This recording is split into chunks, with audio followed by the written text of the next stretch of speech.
Hi everyone, welcome to our YouTube channel. आज हम FCI AG3 accounts post के लिए डीकोडेड सिलेबस के बारे में डिस्कस करेंगे। बेसिकली हम जो पेपर 2 हमारे सब्जेक्ट्स हैं, पेपर 2 मतलब जो अकाउंट्स डोमेन रिलेटेड सब्जेक्ट्स हैं जैसे कि accounting, auditing, taxation, commercial law और कंप्यूटर, इनके डीकोडेड सिलेबस को देखेंगे। क्योंकि नोटिफिकेशन में डिटेल में सिलेबस नहीं दे रखा है तो आपको उसके डीकोड करना पड़ेगा। तो आज हम बात करेंगे चैप्टर्स की जो सिलेबस के अंदर हैं, हमारे कोर्स में इंक्लूडेड है बट नोटिफिकेशन में डायरेक्टली नहीं दे रखा है हमको, उसके बारे में डिस्कस करेंगे। ठीक है, तो अगर आप यूट्यूब चैनल पे नए हैं तो उसको सब्सक्राइब कर लें क्योंकि सारी वीडियोस आपको इसी में मिलेंगी। और जो भी PDF होती है वो सारी की सारी टेलीग्राम चैनल में अपलोड होती रहती है टाइम टू टाइम, तो आपको टेलीग्राम चैनल भी सब्सक्राइब कर लेना चाहिए जिससे कि PDF टाइम टू टाइम आपको अवेलेबल हो सके। ठीक है, चलो एग्जाम एलिजिबिलिटी के बारे में हम पहले भी बात कर चुके हैं तो एक बार मैं रिकॉल करा देता हूँ कि AG3 अकाउंट्स पोस्ट के लिए आपके पास BCom होना ज़रूरी है किसी भी रिकॉग्नाइज यूनिवर्सिटी से, और प्रोफिशिएंसी इन कंप्यूटर्स। अब इस प्रोफिशिएंसी इन कंप्यूटर्स का सर्टिफिकेट नहीं लगेगा, बस एक स्टेटमेंट लिख दिया है प्रोफिशिएंसी इन कंप्यूटर्स। अगर आप BCom हैं और अगर 27 साल के हैं, 27 साल से ऊपर नहीं है, 27 ईयर ऑफ एज से ऊपर नहीं है, तो आप इस एग्ज़ाम के लिए एलिजिबल हैं।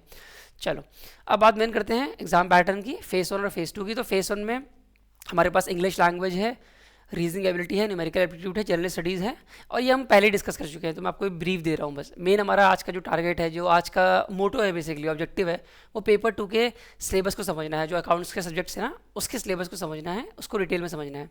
तो ये सब हम ऑलरेडी डिस्कस कर चुके हैं कि 25 क्वेश्चन आते हैं पेपर 1 में, और 25 मार्क्स के होते हैं। 15 मिनट्स मिलते हैं for each component here for the face 1। और फेस 2 में भी सेम सब्जेक्ट्स हैं हमारे पास, बस ये टाइमिंग और जो मार्क्स हैं वो बढ़ जाते हैं।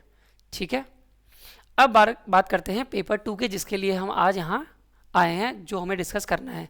फेस 2 का जो पेपर 2 है वो 60 मिनट्स का है और 60 MCQs हैं, और अकाउंट्स रिलेटेड सब्जेक्ट्स आपके पास आएंगे, कॉमर्स रिलेटेड सब्जेक्ट्स। ठीक है, और 120 मार्क्स का होगा ये पेपर। अब इसका जो सिलेबस है उसको पहले देखते हैं। ये तो नॉर्मल सिलेबस है हमारे पेपर 1 के, फेस 1 का क्वांट्स, रीजनिंग का, इंग्लिश का, इसकी बात हम पहले भी कर चुके हैं तो आप ये एक बार देख सकते हो अपने आप। ये बहुत ही इजी है जैसा कि हमारे बैंकिंग और SSC में आता है। ठीक है, और जनरल स्टडीज़ की अगर मैं बात करूँ तो जनरल स्टडीज़ में तो हिस्ट्री, ज्योग्राफी, इकोनॉमिक्स, जो आपकी 8th क्लास तक है या 10th क्लास मान लो आप, 10th क्लास तक जो भी सिलेबस में है वही सिलेबस में आपके जनरल स्टडीज़ और जनरल साइंस में। और करंट अफेयर का तो कोई सिलेबस होता नहीं है तो उसको डिस्कस नहीं कर रहे हम। और फेस 2 का पेपर 1 में भी सेम चीज़, जनरल स्टडीज़, जनरल साइंस, जो 10th क्लास तक का सिलेबस है बिल्कुल वही आने वाला है। ठीक है, और कंप्यूटर अवेयरनेस का सिलेबस मैं आपको दिखाऊंगा अभी, वो एग्जैक्टली दे रखा है पेपर 2 ऑफ फेस 2 में। तो ये है हमारा पेपर 2 ऑफ फेस 2 जिसके बारे में हम आज बात करने वाले हैं। तो ये अकाउंट्स पोस्ट के लिए स्पेसिफिक सब्जेक्ट्स हैं, जैसे कि इसमें अकाउंटिंग है, टैक्सेशन है, ऑडिटिंग है, बट इसमें डिटेल में सिलेबस नहीं दिया हुआ है। देखिए यहाँ पे लिखा हुआ है सिर्फ concept including preparation of accounts book. तो प्रिपरेशन ऑफ अकाउंट्स बुक में तो बहुत सारी चीज़ें होती हैं, इसके बारे में हम आज डिस्कस करेंगे कि क्या डिटेल का सिलेबस है। टैक्सेशन, अब टैक्सेशन में दे रखा है कि इनकम टैक्स मतलब डायरेक्ट टैक्स और इनडायरेक्ट टैक्स, बट डिटेल में सिलेबस नहीं दे रखा है तो इसको भी डिस्कस करेंगे। ऑडिटिंग में भी सीधे दे रखा है auditing concept and methods, internal and external audit of companies, बस इतना ही दे रखा है। तो इसको भी हम डिटेल में अब समझेंगे कि क्या क्या डिटेल सिलेबस है ऑडिटिंग का। कमर्शियल लॉ में डिटेल में सिलेबस दे रखा है कि बेसिक नॉलेज होनी चाहिए आपके पास कॉन्ट्रैक्ट एक्ट की, कंपनी एक्ट की, सेल्स ऑफ गुड्स एक्ट की और नेगोशिएबल इंस्ट्रूमेंट एक्ट की। तो इसको नहीं देखेंगे हम क्योंकि ऑलरेडी लिखा हुआ है, एक्ट के नाम लिखे हुए हैं, उसकी बेसिक नॉलेज होनी चाहिए, बस इतना ही है इसमें। और कंप्यूटर्स का भी सिलेबस दे रखा है ऑलरेडी कि ऑपरेटिंग सिस्टम की नॉलेज होनी चाहिए, browsers, email, memory, charts, office में वर्ड, पावर पॉइंट और एक्सेल आता है, और नेटवर्क्स आता है। ठीक है, तो हमारा जो मेन है आज का टारगेट वो हमें इन 3 का सिलेबस देखना है क्योंकि ज़्यादातर क्वेश्चंस इसी से आने वाले हैं, और इसका रिकॉर्डेड सिलेबस हमारे पास है भी नहीं, दे भी नहीं रखा है। कहाँ पे? नोटिफिकेशन में। नोटिफिकेशन में सिलेबस क्या दे रखा है? यही दे रखा है जो मैं आपको दिखा रहा हूँ इस टाइम पे, बट अब इसकी रिकॉर्डेड सिलेबस की बात करते हैं। तो पहले अकाउंटिंग से शुरू करते हैं। देखिए अकाउंटिंग में क्या क्या चीज़ें हैं सिलेबस में हमारे। इंट्रोडक्शन टू अकाउंटिंग, कि अकाउंटिंग होती क्या है, बेसिक वगैरह, थ्योरी बेसिक ऑफ अकाउंटिंग मतलब कि प्रिंसिपल्स, अकाउंटिंग के जो प्रिंसिपल्स है। रिकॉर्डिंग ट्रांजैक्शंस पार्ट 1 मतलब कि जनरल एंट्री और लेजर। रिकॉर्डिंग ट्रांजैक्शन पार्ट 2 मतलब कि सब्सिडरी बुक्स भी है आपके कोर्स में। BRS, bank reconciliation statement. Trial balance and rectification of errors. Financial statement मतलब कि profit loss account and balance sheet, proprietorship firm के लिए और पार्टनरशिप फर्म के लिए। फिर आपका फाइनेंशियल स्टेटमेंट्स ऑफ कंपनीज मतलब private limited company, public limited company के लिए फाइनेंशियल स्टेटमेंट हम किसके अंडर बनाते हैं? कंपनीज एक्ट 2013 के अंडर बनाते हैं, तो वो अलग से है चैप्टर। फाइनेंशियल स्टेटमेंट जो जनरल है वो अलग, और फाइनेंशियल स्टेटमेंट्स ऑफ कंपनीज वो अलग। रेशियो एनालिसिस है, कैश फ्लो स्टेटमेंट है, फंड फ्लो स्टेटमेंट है। फाइनेंशियल स्टेटमेंट एनालिसिस है, कंपैरेटिव है, कॉमन साइज है फाइनेंशियल स्टेटमेंट एनालिसिस के अंदर ही। इंट्रोडक्शन टू अकाउंटिंग स्टैंडर्ड है, अकाउंटिंग स्टैंडर्ड के बारे में नॉलेज होनी चाहिए। शेयर कैपिटल की अकाउंटिंग है, बिल्स ऑफ एक्सचेंज है, एनपीओ है और पार्टनरशिप है। तो ये आपका डिटेल सिलेबस है अकाउंटिंग का। इतना पढ़ेंगे तो ये मोर देन इनफ है आपके लिए अकाउंटिंग के लिए, ठीक है।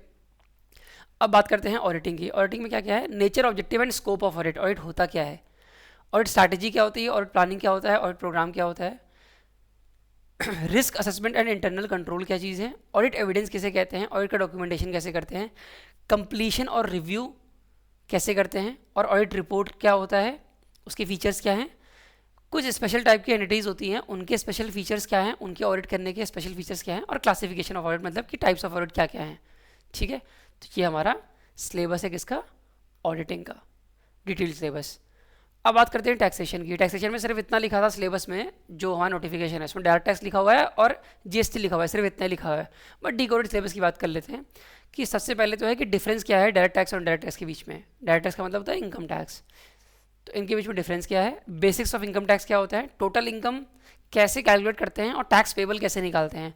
डिडक्शन क्या क्या है चैप्टर 6A के अंडर, और टीडीएस क्या होता है, टैक्स रिलेटेड सोर्स क्या होता है, आईटीआर नंबर सारे याद करने पड़ेंगे, और चालान कौन कौन से होते हैं ये है कोर्स में। जीएसटी में इंट्रोडक्शन है जीएसटी का, सप्लाई क्या होता है, चार्ज ऑफ जीएसटी क्या होता है, जीएसटी रजिस्ट्रेशन कैसे करते हैं, क्यों करते हैं, और ई वे बिल क्या है। इसके बाद जीएसटी रिटर्न्स कैसे फाइल करते हैं, ये भी हमारे कोर्स में है। तो हमारे जो टैक्सेशन से रिलेटेड सब्जेक्ट है, जो टैक्सेशन का सब्जेक्ट है उसका डिकोडेड सिलेबस ये है, ठीक है। तो समझ में आ गई बात। बाकी कमर्शियल लॉ का तो डायरेक्टली दे रखा है और कंप्यूटर्स का भी डायरेक्टली दे रखा है। तो ये आपको 3 मेन स्लाइड ध्यान रखनी है, और इसको ध्यान रखते ही आपको प्रिपरेशन करनी है कि ये सारे सब्जेक्ट्स आपके, ये सारे टॉपिक्स और चैप्टर्स आपके कवर होने चाहिए। अगर आप FCI AG3 अकाउंट्स पोस्ट के लिए जा रहे हो या फिर AG2 पोस्ट के लिए जा रहे हो तब भी। AG2 पोस्ट में एक और सब्जेक्ट है फाइनेंशियल मैनेजमेंट, उसकी बात भी हम करेंगे बाद में, ठीक है। अभी हमने AG3 के बारे में, डिकोडेड सिलेबस के बारे में बात कर ली है, ठीक है। तो बस मुझे आपको आज यही बताना था। अब मिलते हैं कभी नेक्स्ट लेक्चर में, तब बात करेंगे किसी और चीज़ की। तब तक के लिए tata bye bye, thank you, take care everyone.